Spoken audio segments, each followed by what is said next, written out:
कहानी की शुरुआत में हम विक्टर को देखते हैं जो अपने नए प्रोटोटाइप रोबोट A112 पर काम कर रहा था। उसके साथ उसकी पत्नी नादिया और उसकी कलीग कातिया भी है। ये तीनों मिलकर एक बहुत ही ज्यादा समझदार रोबोट बना रहे हैं जो कि हर एक काम को कर सके। मशीन के चालू होते ही उन्होंने रोबोट के चलने का टेस्ट किया। शुरुआत में तो रोबोट बार बार गिर जाता, ठीक से चल नहीं पा रहा था और इसी वजह से वो लोग थोड़ा परेशान हो गए। लेकिन फिर भी विक्टर ने काम जारी रखा। लेकिन जब उसने देखा कि रोबोट अपनी ताकत को कंट्रोल नहीं कर पा रहा, चीजों को तोड़ रहा है, तब वो भी उदास हो गया। उसे हिम्मत देने के लिए नादिया ने कहा कि हम रोबोट के दिमाग की ताकत बढ़ा सकते हैं। अभी टेस्टिंग ही तो हो रही है, इतनी चिंता मत करो। धीरे धीरे वो रोबोट चलना सीख गया। ये प्रोग्रेस देखकर तीनों बहुत खुश हुए। धीरे धीरे ट्रेनिंग के साथ वो रोबोट और बेहतर होता चला गया और इन रिजल्ट से वो सब काफी खुश थे। एक दिन काम करते वक्त नादिया को उसके बेटे मिश्चा का फोन आया। वो बिजी थी इसलिए फोन काट कर उसने लिख दिया कि बेटा अपने पापा से बात करो। साथ ही उसने विक्टर से कहा कि देखो ना मिश्चा को क्या चाहिए।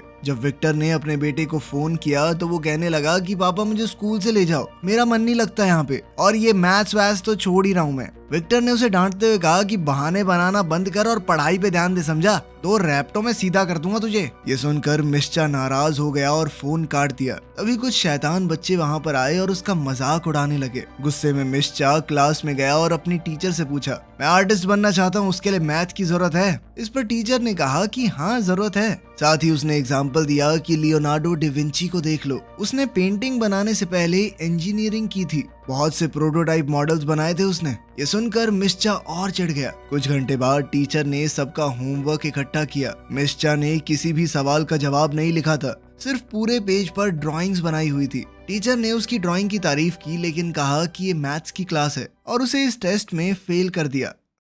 उधर लैब में विक्टर ने रोबोट का वॉइस टेस्ट किया। उसने देखा कि नादिया और कातिया ने रोबोट के अंदर बच्चों जैसी आवाज वाले मॉडल डाल दिए थे। इस बात से विक्टर को बहुत गुस्सा आया। सबसे बड़ी बात यह थी कि अब उसके पास टाइम भी नहीं था चेंज करने का, क्योंकि उन्हें मीटिंग के लिए देर हो रही थी। मीटिंग में उन्होंने कमेटी को रोबोट के ट्रेनिंग वीडियोस दिखाए। जनरल ने देखा कि रोबोट A112 अपने टारगेट को सही समय पर बचा नहीं पा रहा और थोड़ा धीरे रिएक्ट कर रहा है। उसने कहा कि रोबोट में अभी भी बहुत सुधार की जरूरत है। विक्टर ने समझाने की कोशिश की कि रोबोट ने सारे मिशन पूरे तो किए हैं ना, लेकिन जनरल ने कहा कि वहाँ तुम लड़ते हो या हम, थोड़ा सा डिले भी बहुत सारे लोगों की जान ले सकता है। साथ ही उसने कहा कि रोबोट की आवाज बहुत बेकार है, इसे बढ़िया बनाओ। इस बात से विक्टर को नादिया और कातिया पे बहुत गुस्सा आ रहा था। साथ ही जनरल ने उन्हें कहा कि इसकी ताकत और स्पीड को और ज्यादा बढ़ाओ। उधर मिश्चा घर जा रहा था तब उसकी मुलाकात अपने दोस्त ग्रांट से हुई जो रोड साफ करता है। मिश्चा ने बताया कि टीचर ने उसे प्रिंसिपल के ऑफिस में भेज दिया।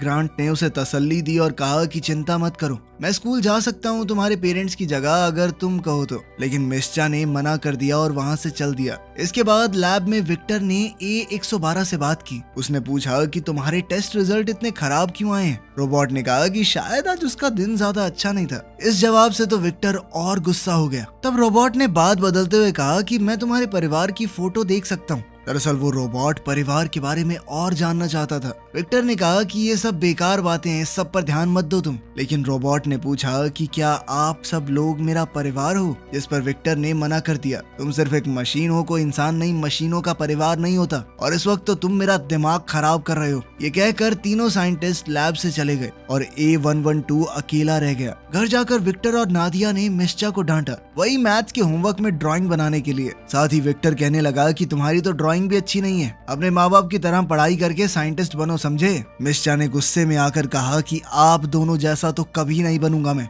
उसके बेटे ने जिस तरह से ये बात कही थी, ये सुनकर विक्टर बहुत उदास हो गया। उधर लैब में A112 अकेला था। उसने डिक्शनरी के अंदर फैमिली वर्ड देखा लेकिन कुछ भी समझ नहीं पाया। फिर उसने सोचा कि ये सब समझने के लिए मुझे एक असली फैमिली ढूंढनी चाहिए। उसने अपने हथियारों का इस्तेमाल करके दरवाजा उड़ा दिया और फिर चुपचाप लैब से निकल गया। वो शहर में छुपते छुपाते घूम रहा था। एक बार को तो वो सड़क पर चलने वाली इन छोटी ट्रेन से टकराने ही वाला था। थोड़ी देर बाद उसने कुछ लोग देखे जो कि दीवार पर कुछ पेंटिंग बना रहे थे। जब उन्होंने रोबोट की आवाज सुनी तो एक लड़का नीचे गिर पड़ा। रोबोट ने तुरंत उसकी मदद की और उसे बचाया। रोबोट ने बच्चे को बचाया ही था, लेकिन फिर भी वो लड़का डर कर भाग गया वहाँ से। ये देखकर A112 बहुत उदास हो गया। कुछ मिनटों बाद रोबोट एक कंस्ट्रक्शन साइट पर गया और वर्कर्स से कहा कि आप लोग अपना काम जल्दी जल्दी कर लें, क्योंकि उनके शोर से एरिया में परेशानी हो रही है। ये सुनकर वो लोग घबरा गए और भागने लगे। रोबोट ने लैब से ली गई फोटो देखी और सोच में पड़ गया कि उसका परिवार कहाँ है।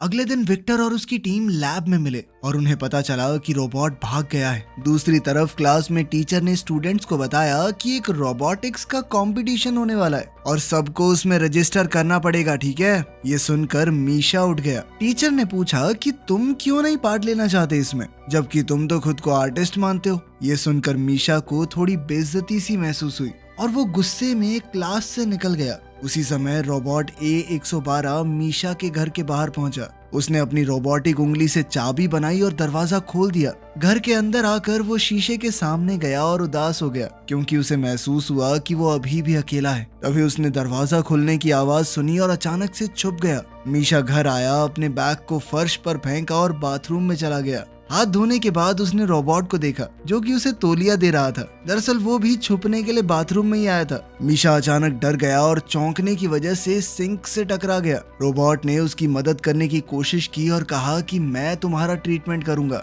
मीशा भागते हुए अपने कमरे में गया और बेड पे चढ़ गया। रोबोट ने कहा कि मैं तुम्हें चोट नहीं पहुंचाऊंगा, मैं तो बस मदद करने आया हूँ। जब उसने देखा कि लड़का ठीक है तो वो शांत हो गया और उसने कहा कि मेरा नाम है A112, एक मल्टी फंक्शनल रेस्क्यू रोबोट। उसने मीशा को सब कुछ बताया कि कैसे वो घर के अंदर घुसा, अपनी उंगली से चाबी बना के, फिर अपने अलग अलग वॉइस मॉडल दिखाए। उसकी अलग अलग आवाजें सुनकर मीशा थोड़ा हंस पड़ा। थोड़ी देर बाद रोबोट कहने लगा कि मैं एक परिवार ढूंढ रहा हूँ, मैं समझना चाहता हूँ कि एक फैमिली क्या होती है। उसने लैब से ली हुई वो फोटो भी दिखाई। मीशा उदास हो गया और कहने लगा कि ये कोई असली परिवार नहीं है। मेरे माँ बाप विक्टर और कातिया सिर्फ अपने बारे में सोचते हैं। रोबोट ने कहा कि मुझे भी आजकल वैसा ही लग रहा है, क्योंकि मैं इतना नाकारा हूँ, अपने बनाने वाले को भी खुश नहीं कर पा रहा। ये सुनकर मीशा ने रोबोट को हौसला दिया कि ऐसा कुछ नहीं है, मुझे तो खुश कर दिया ना तुमने। चलो आज से हम दोस्त हैं और तुम्हें मैं रॉबी कहकर बुलाऊंगा। अपना अलग सा नाम सुनकर रोबोट बहुत खुश हो गया।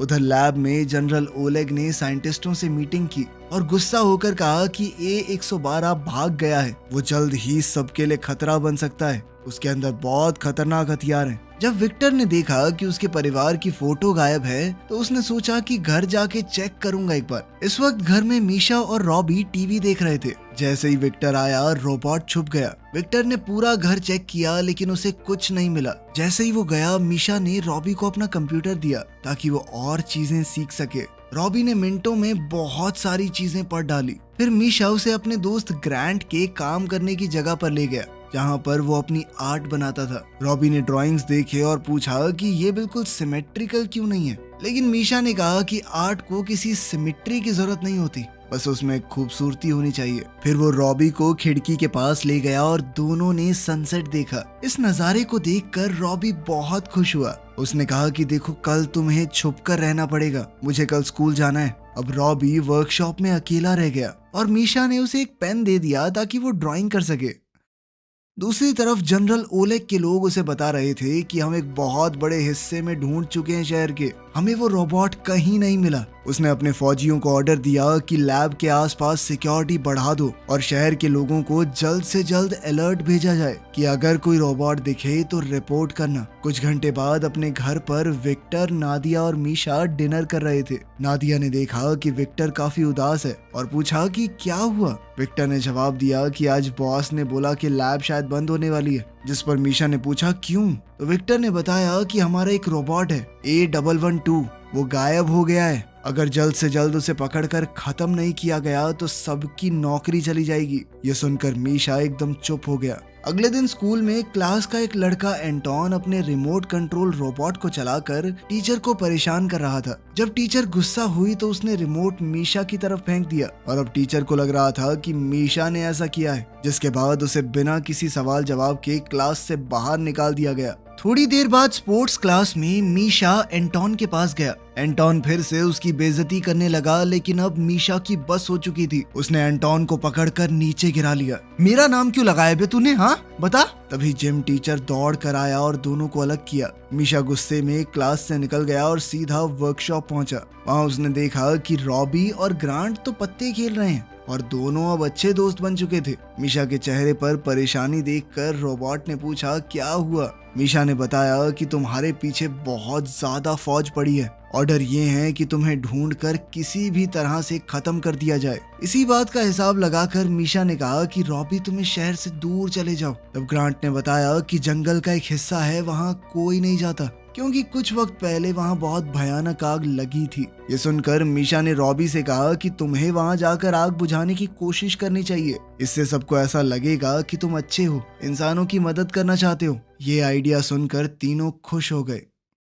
तभी कुछ पुलिस वालों ने वर्कशॉप का दरवाजा खटखटाया और कहा कि तुरंत दरवाजा खोलो। ग्रांट ने जानबूझकर थोड़ा समय निकालने के लिए कहा कि मैं अभी थोड़ा बिजी हूँ। जल्दी ही मीशा और रॉबी टेरेस पर भाग गए। बचने के लिए रॉबी ने मीशा को अपनी पीठ पर बैठाया और अपने जेट की मदद से दोनों बिल्डिंग्स के ऊपर से उड़ गया। पुलिस ने हेडक्वार्टर्स को एक रिपोर्ट भेजी कि A112 एक इंसान को अगवा करके लेके गया उनकी आंखों के सामने। हम उसका पीछा कर रहे हैं, जल्द ही सटीक लोकेशन का पता भी लगा लेंगे। इस सब के दौरान मीशा का फोन नीचे गिर गया। जब उन्होंने देखा कि पुलिस उन्हें घेरने वाली है तो रॉबी ने एक बड़ी जंप लगाई और वो दोनों पुलिस से बचकर निकल गए। न्यूज में A112 के भागने की खबर आ गई। ग्रांट का इंटरव्यू लिया गया और जर्नलिस्ट को ऐसा लग रहा था कि वो रोबोट का एक कैदी था, जैसे पुलिस ने उस रोबोट के चंगुल से छुड़ाया है। इसीलिए पुलिस वालों ने भी उसे गिरफ्तार नहीं किया। दूसरी ओर रॉबी और मीशा एक कंस्ट्रक्शन बिल्डिंग के बीच में बातचीत कर रहे हैं। मीशा ने कहा कि मुझे बहुत गुस्सा आ रहा है,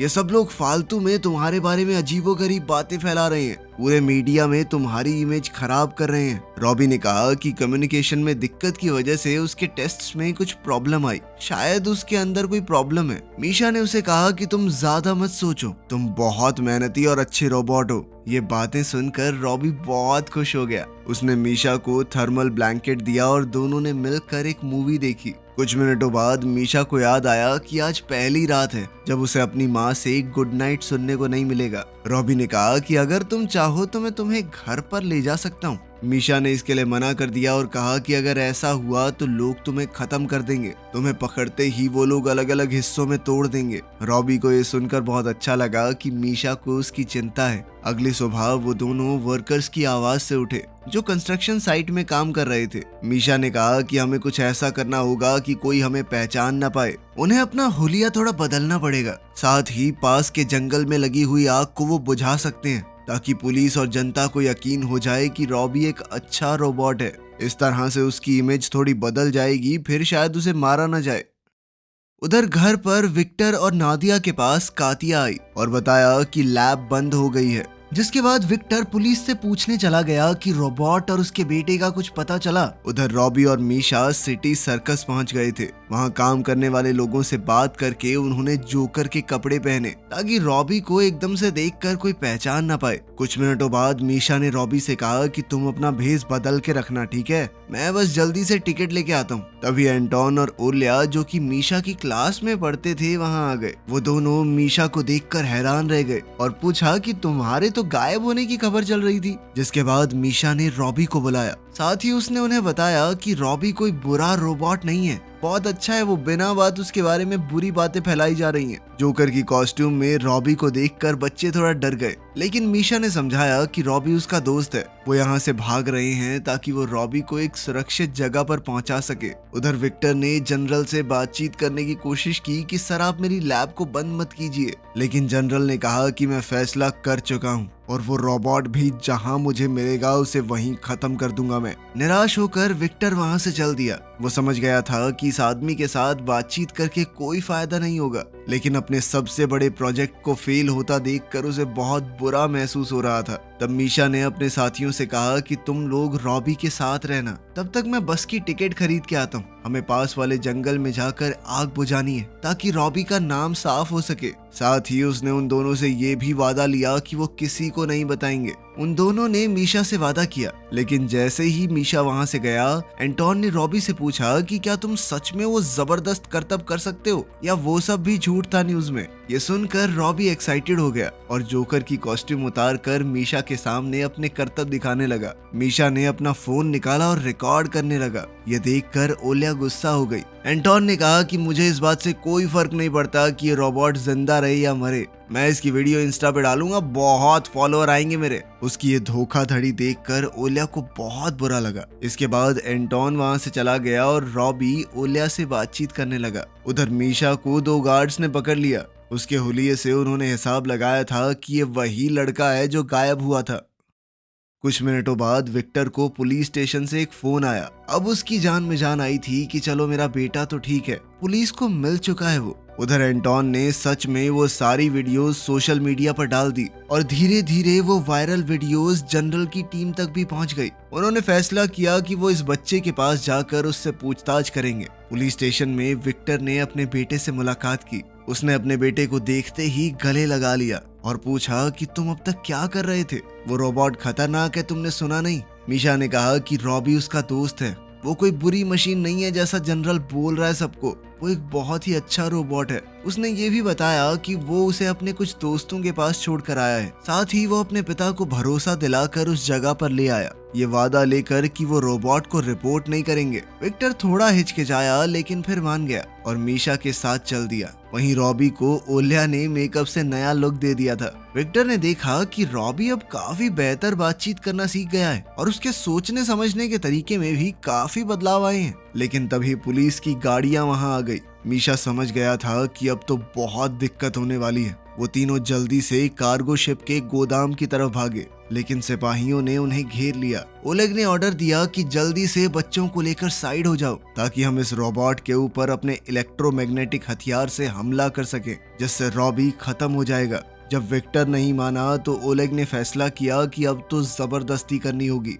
सिपाही धीरे धीरे आगे बढ़ने लगे। तभी क्रेन से एक कंटेनर की तार टूट गई। वो कंटेनर जनरल के बहुत पास गिरने वाला था। जनरल उसे मारना चाहता था, लेकिन फिर भी रॉबी ने बिना सोचे कंटेनर पकड़ लिया ताकि किसी और को चोट ना लगे। कुछ देर बाद कंटेनर के वजन से रॉबी का शरीर टूटना शुरू हो गया। उसका हार्डवेयर इतने वजन को नहीं उठा सकता था। उसने सभी लोगों को वहां से थोड़ा दूर जाने को कहा। मीशा बहुत दुखी होकर अपने दोस्त के लिए चिल्लाया। कुछ देर बाद कंटेनर रॉबी के ऊपर गिर ही गया और वो पूरी तरह से चकनाचूर हो गया। ये सब देखकर ओलेग हैरान रह गया कि मैं इस रोबोट को मारना चाहता था, लेकिन फिर भी इसने मुझे बचाया। थोड़ी देर बाद उस कंटेनर को हटाया गया रॉबी के ऊपर से। मीशा उदास होकर रॉबी को अलविदा कहने लगा। विक्टर ने अपने बेटे को शांत करने की कोशिश की, पर तभी मीशा ने सुना कि रॉबी रीएक्टिवेट हो रहा था। सब खुश हो गए कि रॉबी कुछ हद तक अभी भी ठीक है। उन सब ने रॉबी की मदद की और वहां से चले गए। कुछ वक्त बाद मीशा ने अपने इस एडवेंचर की ड्राइंग्स रॉबी और ओलिया को दिखाई।